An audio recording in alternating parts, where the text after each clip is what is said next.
जेनेखि दिनैनि प्रग्राम बे प्रग्रामखौ जाफुंहोनायनि थाखाय बा बे प्रग्रामखौ आसनिखौ लानो थाखाय चिफ मिनिस्टार जोंनि दानि हेमन्त बिश्व शर्मा सारखौ आं धन्यबाद होयो आरो लोगोसे बिटिआरनि CEM बिथांनि दारैबो दिनैहाय गोबां आसनिफ्रा मावफुंजादों आरो बेबायदि लाजादों बिथांमोनखौ आं धन्यबाद होयो। थ' दिनै बेंगुराफोरनि थाखाय बा आरो मोनसे एजुकेसनेलि मोनसे दिनै चेक होनाय जादों। बे चेकआ जोबोर बाख्नायजाथाव आरो बेखौ जोंनि गासै रायजो राजाफ्रा गामि ओनसोलफ्राव बरायदों आरो बेनि दारै निस्सय जायफोरा बेंगुरा माने आगोर मोनै मानसिफोर बिथांमोना दिनै सहाय मोनदों आरो फरायनायनि बेलायाव दिनैहाय जायफोरा गोरिबमोन आंनि स्पेसियेलि आंनि समस्थियाव दा बिथांमोना दिनैहाय राहा लामा एसेब्लाबो मोनगोन। दा बेबायदि सरकारा मोजाङै जुदि मावफुंलांनो आरो मावफुंबाय थानायखौ रायजो राजाफ्रा जोबोद बाख्नायनायखौ आं मोनदों आरो बेबायदिनो जोङो ज'यै निस्सय जोंनि बे समाजाव मोजाङै बारहावा बारहोनो हागोनखौ जोङो मोजां नुदों। साबैसे फरायसाफोरनो होनाय जादों?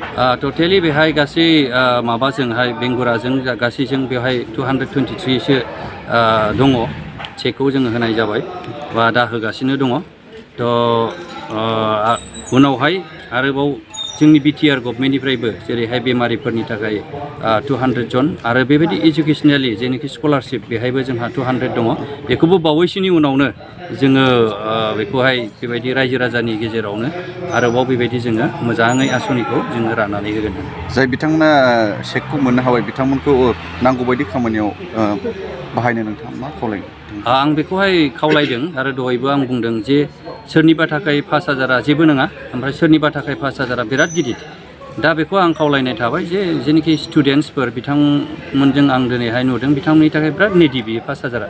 आं बिथांमोनखौ खावलायदों जे लेखा सेखा बायनानै गावनि गोनांथिखौ बायनानै जाहाथे आरोबाव देग्लाय बोसोरजों बाखौहाय बायना लानानै आरो गाव पास खालामनानै नेक्स्टआव आरोबाव गोदानै एचिभमेन्ट लानो हायो आरो जों बेखौनो बुंदों मोजाङै फरायनानै बड'फा सुपार 50आव जाहाथे सेलेक्ट जानानै आरो गोदान माने हप लानानै आरो गिदिर मानसि जाहैयो जों बेखौहाय मोनसे थुलुंगानाय माने जोङो बुंथिनाय जादों।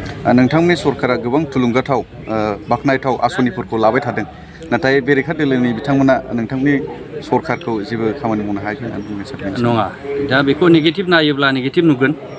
पजिटिभ कनसेन्सआव जुदि नायोब्ला पजिटिभआनो बेखौहाय जेरावहाय नोङो बड'फा सुपार 50 जोंखौ बा जोंनि माबायाव लादों बेथ' जोंनि बर' हारिनि गेजेराव हिउमेन रिसर्सेसआ गोनांथिथार।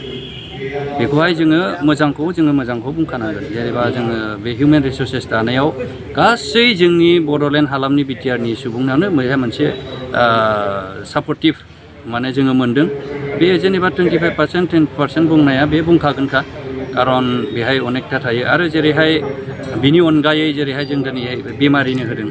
दा बेमारिनो होनायफ्राबो बे निडि गोनांथि मानसियासो मोनदों आरो गियान सोरां बा दिनै जों फरायग्राफोरनि थाखाय होदों बै स्टुडेन्टसफ्रासो मोनगोन सोरबा फरायैयाथ' मोननाय नङा। दा बेफोरखौ लानानै जोंनि समाजाव मोजां माने मावनायखौ बयबो नुदों आरो बाख्नायदों आरो बेनि अनगायै मन्दिर मस्जिदाव जों होनाय बाथ्रा आरो बेबायदिनो मा होनोमोनलाय सेल्फ हेल्प ग्रुपनि बाथ्रा जेरैबायदि बाथ्रा बुंदों जेनेबा जेरैबायदि खोथा बुंदों बेखौ लाखिदों। दा बेफोरखौ सैथोथाखौ नुदों आरो लामा सामानि बेलायावबो दिनैहाय गोबां जायगायाव फकास जायाखै।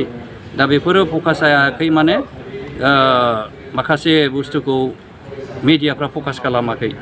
गोबां खामानि जानानै थांबाय जेनेबा कनस्ट्राक्सननि बेलायावनो होन बा इनफ्रास्ट्राक्चारनि बेलायावनो होन।